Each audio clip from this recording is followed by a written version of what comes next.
Jadi hari akhir ya pasti terjadi. Kiamat kedahsyatannya. Yaumuddin bekal yang akan kemudian dibalasnya. Saya penasaran kapan kejadiannya. Nah, tapi yang menarik nanti ternyata keterangan Nabi tidak cukup sampai di sini. Ketika ada yang bertanya tentang kiamat masalah waktu ya, justru Nabi SAW memberikan gambaran-gambaran tentang tandanya. Supaya jadi pengetahuan kepada kita bagaimana kemudian mempersiapkan diri kita tanpa harus memikirkan keadaannya.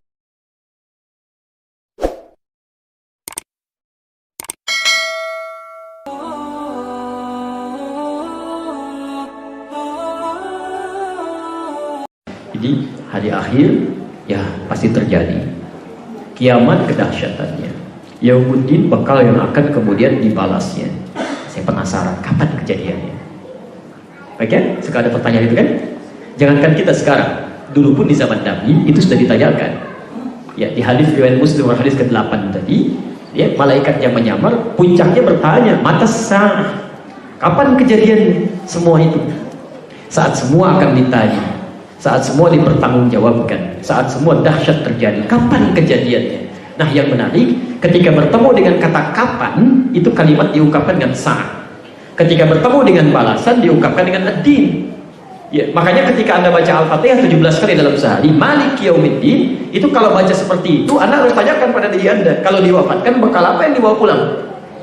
Malik Yaumiddin, ingat sholatnya, ingat puasanya, ingat macam-macamnya. Itu Abu Bakar ya, Abu Bakar As-Siddiq. Yang pahanya itu tidak sebanding dengan amalan umat manusia, yang dijamin masuk surga tanpa hisab. Itu saat bertakbir begini saja sudah gemetar, menangis beliau. Takut kalau diwafatkan masih belum cukup bekal ya. Itu Abu Bakar As-Siddiq. Sampai ketika kata Rasulullah, ta'ummu bin nas, jadi imam, karena Rasulullah sudah tidak memungkinkan jadi imam pada saat itu. Kata Abu Bakar, tolong jangan pilih saya. Kenapa kamu protes seperti saudara Yusuf protes gitu ya? Ya, kata Abu Bakar, saya orang yang terlampau banyak menangis, takut yang lain gak khusyuk. Kita bisa bayangkan, itu di. Tapi ketika bertanya kapan, waktunya jawabannya sama. Baik, Quran surah ke-31 ayat 34. Nah, ini yang sekarang sedang banyak dibahas ya. Sekarang. Baik. Sa'ah dalam bahasa Arab itu asal katanya sekarang diartikan dengan jam. Jam. Kamsa, jam berapa sekarang? Oke. Baik. Pernah lihat jam? Ada jam di belakang ya. Baik, ada menitnya? Ada hitungan detiknya? Masya Allah. Allah tidak harus mengungkapkan detik, menit, jam, hari, waktu, tidak. Cukup dengan satu kalimat yang sangat dalam. As-sa'ah. Ya, ini. Jadi kalau kita buat titiknya, ini ada menitnya, ini ada jamnya, sampai detiknya yang paling panjang. Seakan-akan ingin mengatakan, kalau orang bertanya tentang waktu kiamatnya, Jibril bertanya, mata sa'ah, kapan kiamat terjadi? Pada Rasulullah SAW. Kalimatnya menggunakan sa'ah spesifik. Dari mulai harinya, waktunya, detiknya sampai menitnya sampai detiknya. Apa jawaban Allah Subhanahu wa taala? Ini yang paling menarik. Quran surah ke-31 ayat 34, ayat terakhir. Saya berikan informasi dulu sebentar ya. Ayat ini ingin menyampaikan tentang 5 hak prerogatif Allah yang tidak akan diketahui dan diintervensi oleh makhluk manapun dan oleh apapun. Jadi Anda berdoa sampai menangis darah pun tidak akan pernah merubah 5 hak ini. Dan selevel malaikat Jibril pun yang terdekat dengan Allah menyampaikan wahyu itu tidak diberikan pengetahuan tentang 5 hal ini. Sampai turun malaikat bertanya pada Rasulullah, kapan terjadi salah satu di antara 5 hal ini? Satu, ya, innallaha indahu ilmus sa'ah. Ya, lihat kaidahnya ya. Pakai inna. Innallaha indahu. Saya tuliskan sedikit. Ilmus sa'ah.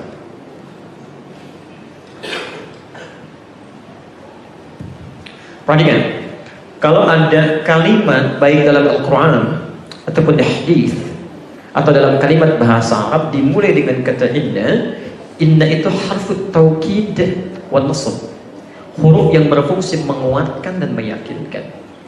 Jadi kalau ada kalimat dimulai dengan kata inna, itu hukumnya ingin ditegaskan, dipastikan. Ya. Pak Wali Kota akan datang ke sini. Ya. Surprise mentekah Tanah Kusir, kan, sekitar. Ya. Atau Jakarta Al-Janubiyah. Ya, Wali Kota Jakarta akan datang ke sini. Anda bertanya, masa sih? Saya katakan, inna rais al-mintakah Jakarta Al-Janubiyah, inna pakai inna. Betul, saya tegaskan ya, beliau akan datang ke sini. Jelas di sini? Nah, artinya apa?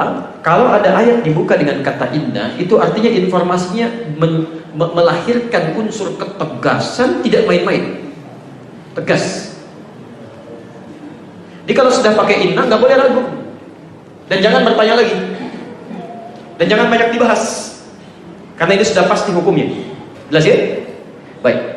Apa yang terkait dengan inna itu? Innallaha indahu. Indah itu tidak diungkapkan dalam bahasa Arab kecuali menunjuk sesuatu yang lekat. Lekat. Ana indi al-qalam. Saya punya spidol. Tapi pakai indah misalnya. Itu artinya spidolnya lekat dengan saya, tidak saya berikan pada yang lain. Jelas? Baik. Ana indi al-jawal, saya punya handphone. Handphonenya lekat dengan saya. Enggak saya buka pada yang lain. Jelas? Baik, sekarang ketika Allah akan menyebutkan waktu kiamat dimulai dengan kata inna, saya akan ingin mengatakan tegas ya, saya ungkapkan. Indahu, innallaha indahu. Ini pengetahuan tentang kiamat itu hanya milik saya. Jelas ya? Enggak saya buka pada makhluk manapun. Itu hak punya saya. As-sa'ah, pengetahuan apa itu? Ilmu sa'ah, pengetahuan tentang as-sa'ah. Waktu kiamatnya diungkapkan dengan sa'ah, seakan-akan ingin mengatakan baik itu harinya, baik itu jamnya, menitnya sampai detiknya, hanya saya yang tahu. Jelas sih?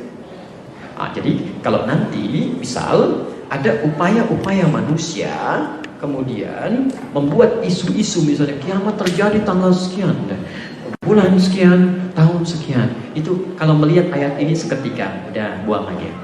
Jangan buang-buang waktu memikirkannya. Masih banyak energi kita bisa digunakan untuk melihat yang lain. Saya dulu berada di Garut September 99. Persis menjelang tanggal 9 bulan 9 tahun 99. Wah, itu heboh. Ada kiamat akan terjadi. Sebagian yang lemah iman sampai meninggalkan pasar-pasar. Ya, sebagian ada yang sepi karena mau kiamat. Gak jadi, Pak. Alhamdulillah. Ternyata diundur katanya tahun 2012. Ya, tanggal 12 bulan 12 tahun 2012. Nggak jadi juga. Nggak jadi juga gitu kan. Masya Allah. Jadi teman-teman sekalian, kalau mendengar yang seperti ini kita bisa abaikan saja. Sudah selesai. Ya, jelas di sini. Nah, tapi yang menarik nanti ternyata keterangan Nabi tidak cukup sampai di sini. Ketika ada yang bertanya tentang kiamat, masalah waktu, ya, justru Nabi SAW memberikan gambaran-gambaran tentang tandanya, supaya jadi pengetahuan kepada kita bagaimana kemudian mempersiapkan diri kita tanpa harus memikirkan keadaannya. Jelas di sini? Baik, saya turunkan misalnya ya. Ada orang yang pernah juga ya ngotot kepada Nabi, ya kalau nggak tahu waktunya kita nggak bisa siap-siap gitu ya. Masya Allah. Maka keluar di antara hadis-hadis Nabi ya Sallallahu Alaihi Wasallam. Misal tadi Anda tuliskan di hadis Muslim nomor hadis 5245. Dari 5244-nya dari Sahal, 5245-nya itu disampaikan oleh Anas bin Malik. Ya? Baik. Kemudian nanti di Al-Bukhari juga disebutkan ya, nomor hadis 5278 tadi yang Anda sudah tuliskan di awal. Ya, kalau punya kitab di jilid kelima tadi ya, yang Anda bisa temukan. Nah, teman-teman sekalian, ada hal yang menarik di situ. Nabi SAW mengungkapkan dalam hadisnya perbandingan ketika ditanya kiamat waktu, beliau nggak jawab. Tapi hanya mengungkapkan perbandingan umur manusia, umat-umat sebelumnya. Ya, ketika disebutkan perumpamaan antara umat Yahudi Nasrani dengan umatku itu seperti orang yang mengerjakan satu pekerjaan satu hari, diupah umat Yahudi, tapi dia hanya mengerjakan sampai siang. Ketika dikerjakan sampai siang, nggak mau kerja lagi, maka dicari orang lain selain mereka, dikerjakanlah kemudian oleh golongan Nasrani, dikerjakan sampai asar, tidak tuntas. Maka ketika tidak tuntas kemudian dititipkan pada orang Islam, dituntaskan sampai selesai dan mendapatkan pahala yang sempurna. Seperti itulah gambaran kehidupan umatku, kata Nabi. Dan aku berharap Allah memberikan setengah hari lebih kepada umatku yang telah menyempurnakan pekerjaan tadi. Baik, dari situ kemudian banyak dianalisis, muncul analisis untuk memetakan, oh berarti ini gambaran terjadi kiamat. Baik, maka ada yang menuliskan begini diantaranya, saya bahas ya, sedikit saja untuk gambaran. Tadi disebutkan umatnya Musa, Yahudi. Umat Yahudi itu kan digambarkan dalam riwayat hidup dalam 2000 tahun. 2000 tahun sampai ke masa Nabi Muhammad SAW. Jadi umatnya Musa, bukan Yahudi, umatnya Musa sampai ke masa Rasulullah SAW, itu 2000 tahun. Sedangkan umatnya Isa alaihissalam, Nabi Isa, ke masa Nabi Muhammad SAW itu 600 tahun. Ya, lebih sedikit. 600 tahun lebih sedikit. Sekarang perhatikan. Lalu ada orang membuat rumusan, hitungan-hitungan, pelan-pelan. Jadi kalau dihitung di sini, bisa dari 2000 dikurangi 600 berapa? 1400. Jadi dari masa Nabi Musa ke masa Rasulullah dengan umat Rasulullah itu perbedaan rentang usianya dikurangi umat Nabi Isa itu 1400 tahun. Jelas? Baik, dari sini kalau kita ingin kurangi lagi, saya hapus dulu sebentar.